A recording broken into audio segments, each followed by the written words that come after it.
Hello guys, this is Surya. आज के इस ट्यूटोरियल में हम जावा का एक सबसे इंपॉर्टेंट फीचर डिस्कस करेंगे, सिक्योरिटी। सिक्योरिटी जावा का एक ऐसा फीचर है जो जावा को यूनिक बनाता है। ये अदर लैंग्वेज से टोटली डिफर है क्योंकि इसके पास दो सबसे इंपॉर्टेंट फीचर हैं। पहला सिक्योरिटी और दूसरा प्लेटफॉर्म इंडिपेंडेंसी।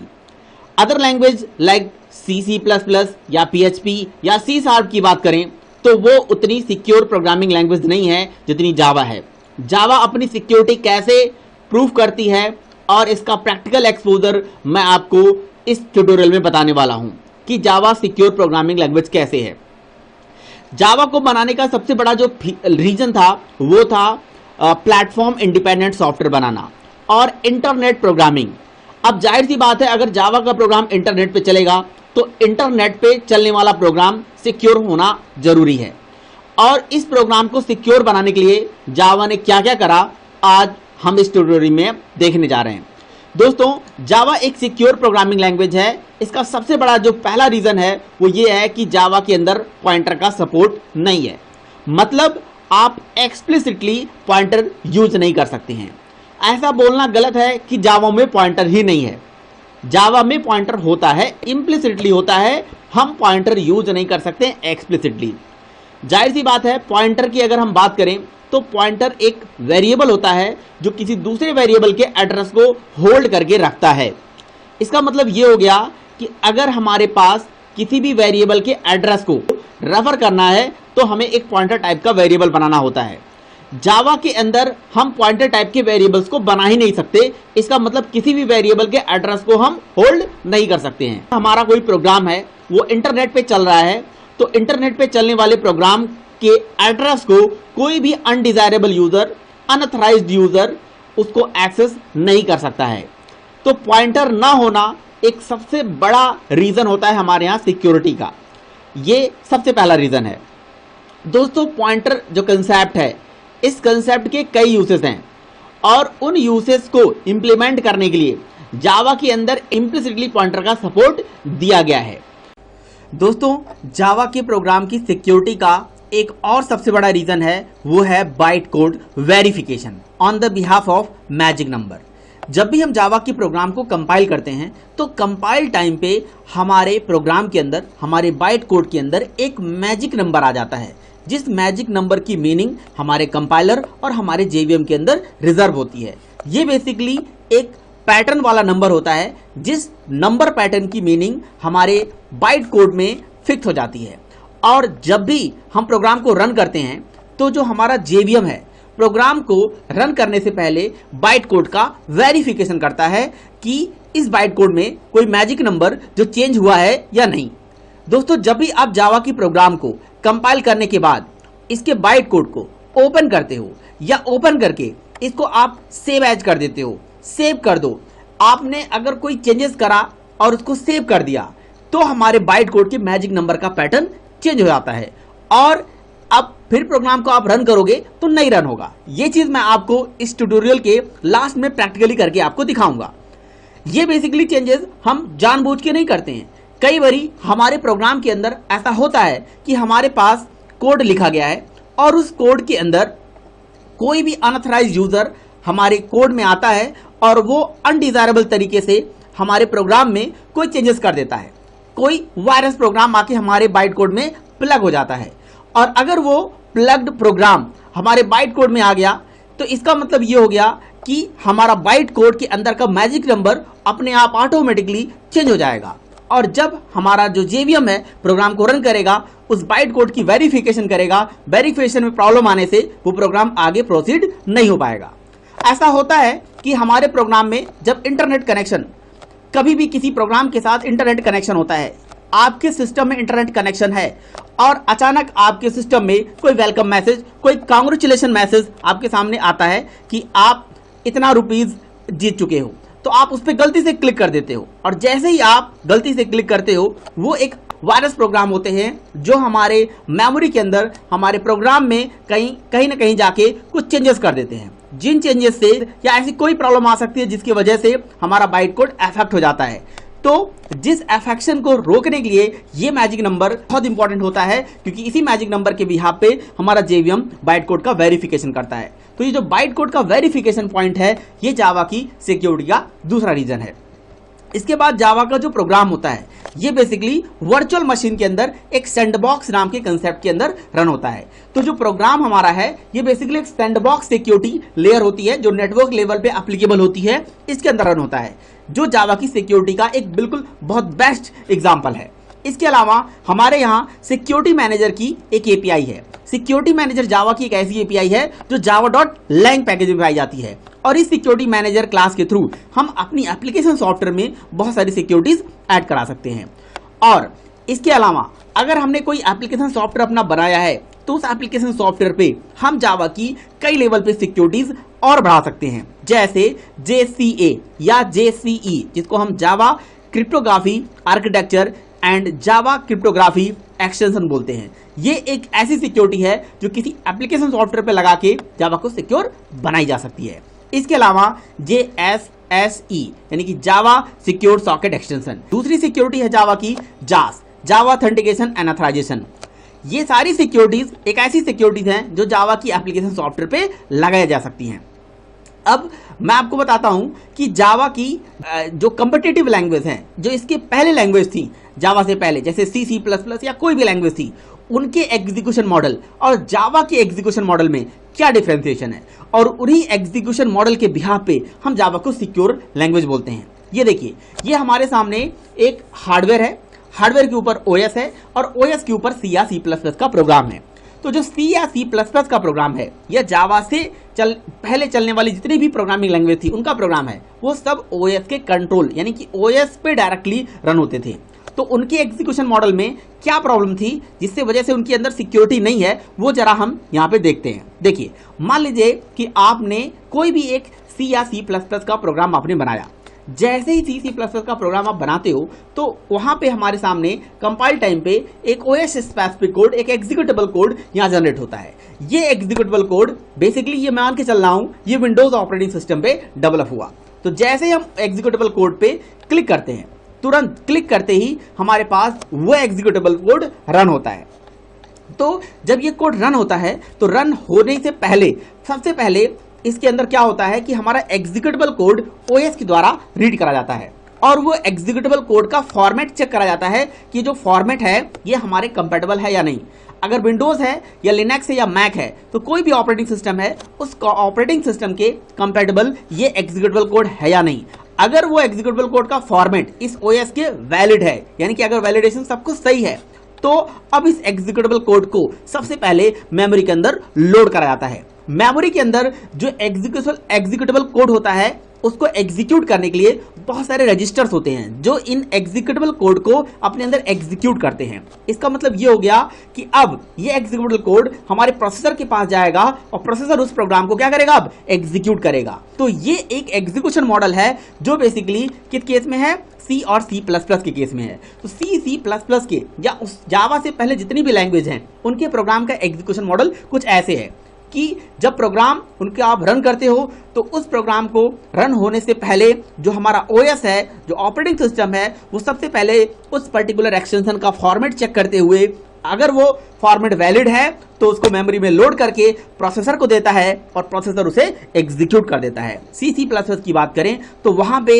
ये एक ऐसा पॉइंट है जहां पे हमारी लैंग्वेज का, ये जो मैं आपके सामने हाईलाइटेड कर रहा हूं, हम आप कह सकते हो वैलिडेशन हो रहा है। यहां पे एक ऑथेंटिकेशन हो रहा है कि जो हमारा एग्जीक्यूटेबल कोड है वो वैलिड है या नहीं। अगर उसका फॉर्मेट वैलिड है तो उसको चला दो।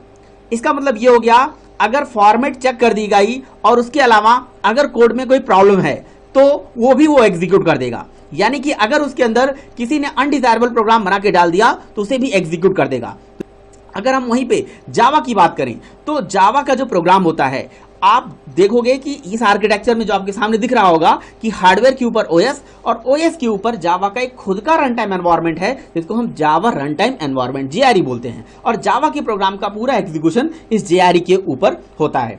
अब अगर हम जावा की बात करें तो जावा के प्रोग्राम के कंपाइल होते ही हमारे पास एक बाइट कोड बनता है, और वो बाइट कोड हम जब रन करते हैं तो उस बाइट कोड का जाहिर सी बात है फॉर्मेट चेक करना, उसको वैलिडेशन प्रोवाइड कराने की सारी जिम्मेदारी जेआरई की होती है, यानी कि ओएस यहां पे डायरेक्टली डील नहीं कर रहा है। तो सबसे पहले हमारे पास इस डॉट क्लास फाइल का जो फॉर्मेट है ये जेआरई चेक करता है। अगर ये फॉर्मेट वैलिड है, उसके अंदर कोई प्रॉब्लम नहीं है, तो फिर उसके बाद क्या करा जाता है, इस पर्टिकुलर डॉट क्लास फाइल को मेमोरी के अंदर लोड कराया जाता है। जावा के इस प्रोग्राम को लोड करने के लिए बहुत सारे क्लास लोडर होते हैं। ये लोडर जो एक थ्रेड पे चलता है, जिस थ्रेड का नाम होता है मेन थ्रेड, उसी मेन थ्रेड के ऊपर सबसे पहले हमारे इस डॉट क्लास फाइल को लोड करा जाता है। लोड करने का जो अगला स्टेप होता है वो होता है लिंकिंग।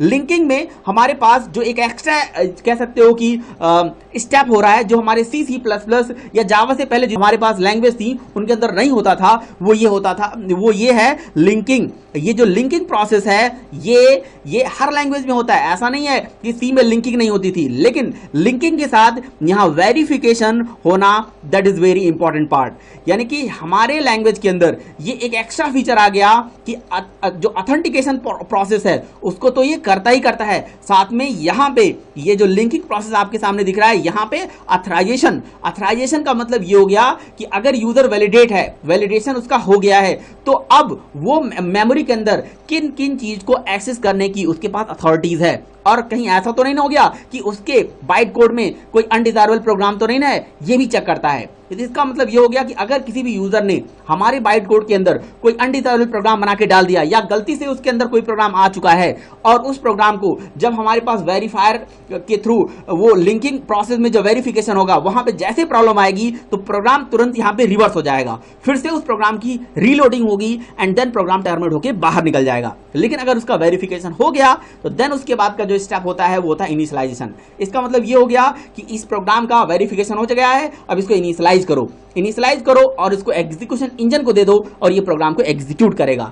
हमारे यहाँ ये जो एग्जीक्यूशन होता है, इंजन होता है जो हमारे प्रोग्राम को एग्जीक्यूट करता है, जिसको हम JIT बोलते हैं, जस्ट इन टाइम कंपाइलर। ये बेसिकली एक कंपाइलर होता है, एक सॉफ्टवेयर प्रोग्राम होता है जो हमारे इस बाइट कोड को एग्जीक्यूट करता है। देन ये जो एग्जीक्यूशन इंजन होता है, ये एग्जीक्यूशन इंजन हमारे प्रोसेसर से कह सकते हो अटैच होता है। इसके अंदर एक वर्चुअल प्रोसेसर होता है जो हमारे सिस्टम के अंदर के आने वाले एक्चुअल प्रोसेसर से रिलेटेड होता है। वो इस पर्टिकुलर बाइट कोड को अपने अंदर एग्जीक्यूट करता है और उसका वर्चुअल प्रोसेसर एक्चुअल प्रोसेसर से रिलेट होके इस प्रोग्राम का टोटल एग्जीक्यूशन कर रहा है। तो यहां पे आप ये देख रहे हो कि जावा के प्रोग्राम का जो एग्जीक्यूशन मॉडल है, उसमें यहां पे एक एक्स्ट्रा स्टेप हो रहा है बाइट कोड का वेरिफिकेशन। ठीक है, वहां पे इसका मतलब ये हो गया, यहां पे दो स्टेप है, यहां ऑथेंटिकेशन भी है और साथ में अथराइजेशन है। लेकिन वहीं C++ या अदर लैंग्वेज की बात करो जो जावा से पहले थी, उनके अंदर केवल और केवल वैलिडेशन यानी कि एक ही स्टेप होता था। तो आप ऐसा बोल सकते हो कि हमारी लैंग्वेज कंपाइलेशन और इंटरप्रिटेशन दोनों को सपोर्ट कर रही है, जिससे हमारी सिक्योरिटी हाई हो गई। वहीं पे C++ की बात करोगे तो वो केवल और केवल कंपाइल्ड प्रोग्रामिंग लैंग्वेज है। इस चीज को मैं आपको प्रैक्टिकली करके दिखाता हूं, आइए हम इसको देखते हैं। देखिए, अगर मान लीजिए आपने कोई भी एक जावा का प्रोग्राम बनाया, ये देखिए हमारा जावा का प्रोग्राम है, और इस जावा के प्रोग्राम को आप कंपाइल कर रहे हैं। ये लीजिए, मैंने इस प्रोग्राम को, ये प्रोग्राम मैंने पहले से लिखा हुआ है, मैं इस प्रोग्राम को कंपाइल कर रहा हूं। ये देखिए, हमने ये CMD ओपन कर दिया, जावा सी एंड फाइल का नेम .java, प्रोग्राम कंपाइल हुआ। जैसे ही हमारा प्रोग्राम कंपाइल हुआ, प्रोग्राम के कंपाइल होते ही हमारे पास एक बाइट कोड बनेगा। वो जो बाइट कोड देखिए यहाँ पे बन गया, ये जो बाइट कोड बना है, इस बाइट कोड के अंदर ही बेसिकली एक मैजिक नंबर आ चुका होगा। वो एक ऐसा नंबर बिल्कुल जो हमें दिखता नहीं है, हमारे लिए विजिबल नहीं होता है, लेकिन उसका एक अपना पैटर्न होता है। अगर आपने बाइट कोड को ओपन करा, क्लोज कर दिया, तो आपके मैजिक नंबर पे कोई इफेक्ट नहीं पड़ा होगा। लेकिन अगर इसको आपने ओपन करा और यहां से आपने कोई भी चेंजेस करे, आप नहीं भी चेंजेस करते हो और सेव पे क्लिक कर देते हो, तो ये बिल्कुल इतना सेंसिटिव होता है, ये मानता है कि आपने इसके अंदर कुछ चेंजेस कर दिए और हमारे मैजिक नंबर का पैटर्न चेंज हो जाता है। और जब हमारा JVM, जैसे हमने लिखा जावा और क्लास का नाम लिख के एंटर मारा, तो हमारे JVM ने जैसे प्रोग्राम को लोड करा, लोड करने के बाद लिंकिंग करा, लिंकिंग में ही उसकी प्रॉब्लम आ गई कि अनसपोर्टेड क्लास वर्जन प्रॉब्लम। मतलब इसका ये हो गया कि यहाँ पे कुछ न कुछ ऐसी मिस्टेक करी गई है, कुछ गलती करी गई है प्रोग्रामर के द्वारा, जिस प्रोग्रामर को हमारा बाइट कोड वेरीफायर ने रिजेक्ट कर दिया। इसका मतलब ये हो गया कि अगर हमारे बाइट कोड के अंदर किसी भी यूजर ने अनडिजायरेबल तरीके से कोई भी चेंजेस करा है और ये प्रोग्राम कहीं पे भी एग्जीक्यूट होने जाएगा, तो तो वो एग्जीक्यूट नहीं होगा, बाइट कोड वेरीफायर उसे रोक देगा। अगर आप इसी प्रोग्राम को फिर से कंपाइल कर दें एंड देन रन करें तो ये प्रोग्राम रन हो जाएगा, क्योंकि हमारा बाइट कोड फिर से जनरेट हो चुका है, उसका पैटर्न फिर से बन चुका है। इसका मतलब हमारा बाइट कोड अगर कहीं इंटरनेट पे चल रहा है या इस इंटरनेट से हमने अपने सिस्टम को कनेक्ट कर रखा है और किसी ने भी अनडिजायरेबल तरीके से इसके अंदर कोई वायरस प्रोग्राम, कोई ऐसा प्रोग्राम इसके अंदर प्लग कर दिया तो और उसको सेव कर दिया, तो हमारा मैजिक नंबर का पैटर्न चेंज हो जाने की वजह से बाइट कोड वेरीफायर उसको आगे नहीं बढ़ने देगा और हमारी प्रोग्राम की सिक्योरिटी बढ़ जाएगी। तो वहीं पे अगर आप किसी और लैंग्वेज की बात करो, जैसे सी की बात करो, ले लीजिए मैंने आपके सामने एक सी का प्रोग्राम लिखा हुआ है, यहाँ पे देखिए वाइड मेन प्रिंटफ में हाई सी ऑन विंडोज। इस प्रोग्राम को बेसिकली कंपाइल करने के लिए मैं आईडी का यूज करूंगा। ये देखिए मैं आईडी के थ्रू इसको कंपाइल कर देता हूँ। ये देखिए मैं इसको ओपन कर रहा हूँ, इस प्रोग्राम को कंपाइल करके, और इसके अंदर भी हम चेंजेस करते हैं। देखते हैं कि इसका जो हमारा कह सकते हो ऑपरेटिंग सिस्टम है, ऑपरेटिंग सिस्टम फॉर्मेट को चेक करने के बाद इसको ऑथेंटिकेट अथराइज कर रहा है कि नहीं। आगे ऑथेंटिकेशन तो करता ही करता है, साथ में ऑथराइजेशन भी चेक कर रहा है या नहीं। ये देखिए मैंने प्रोग्राम को कंपाइल करा, कंपाइल और रन कर दिया, ये प्रोग्राम रन हो गया। ठीक है, ये देखिए ये प्रोग्राम रन हो गया, यहाँ पे exe बन गई hello.exe। अब मैं इसे क्लोज कर देता हूँ। exe का नेचर होता है ये डबल क्लिक करने पे चल जाता है। ये देखिए मैंने इसको डबल क्लिक कर दिया, ये देखिए ये चल रहा है। ठीक है, अब मैंने क्या करा, इस पर्टिकुलर exe में इस exe को ओपन करा, ओपन विथ मैंने इसे नोटपैड में ओपन कर लिया और इसके अंदर जाके कोई चेंजेस कर देता हूँ और देखता हूँ जैसे जावा में सिक्योरिटी है इसके अंदर है या नहीं। मैं इसके अंदर कोई कैरेक्टर हटा के या नहीं भी हटाता हूँ, इसको मैं एज इट इज सेव कर देता हूँ। ये देखिए यहाँ पे मैं कैरेक्टर हटा भी दे रहा हूँ, हटा के फिर से लगा दिया। मैंने ऐसा तो कुछ गलती नहीं करी इसमें, या मैं हटा ही देता हूँ यहाँ से और सेव कर देता हूँ। ठीक है, या फिर से सही कर देता हूँ और इसको फिर से डबल क्लिक करके रन करता हूँ, कोई दिक्कत नहीं है। अब हम जरा जावा का प्रोग्राम दोबारा देखते हैं। ये देखिए मैं प्रोग्राम को कंपाइल कर रहा हूँ और यहाँ से मैं डेस्कटॉप पे आ रहा हूँ, जावा सी। ये प्रोग्राम हमारा कंपाइल हो गया। ये देखिए आपके सामने यहाँ बाइट कोड दिख रहा है। इस बाइट कोड के अंदर हम यहाँ से कोई भी कैरेक्टर हटाते हैं और फिर से सही कर देते हैं, कंट्रोल एस कर देते हैं, फिर से सेव कर देते हैं कंट्रोल जेड करके, और फिर से प्रोग्राम को हम यहाँ पे रन करेंगे। ये देखिए प्रोग्राम रन नहीं हो रहा है ना, क्योंकि हमारा बाइट कोड वेरीफायर बहुत सेंसिटिव है, वो प्रोग्राम को आगे नहीं बढ़ने दे रहा है। इस तरह से हम बोल सकते हैं कि हमारी लैंग्वेज की सिक्योरिटी कहाँ से प्रूफ हो रही है, क्योंकि आप अगर यहाँ पे देखो इन C++ या जावा से पहले जितनी भी लैंग्वेज थी उनकी एग्जीक्यूशन मॉडल और हमारे एग्जीक्यूशन मॉडल में डिफरेंशिएशन है कि हमारा जो प्रोग्राम होगा वो एग्जीक्यूट होने से पहले वेरीफाई करा जाएगा। इनका प्रोग्राम वेरीफाई नहीं हो रहा है। अगर आप इसमें कोई कोड हटा भी देंगे ना और इसे चलाएंगे बिल्कुल चल जाता है। तो इस तरह से हम ये देख पा रहे हैं कि जावा कैसे सिक्योर प्रोग्रामिंग लैंग्वेज है। Guys, a big thank you for watching my videos. Please like, share and subscribe my videos. Thank you.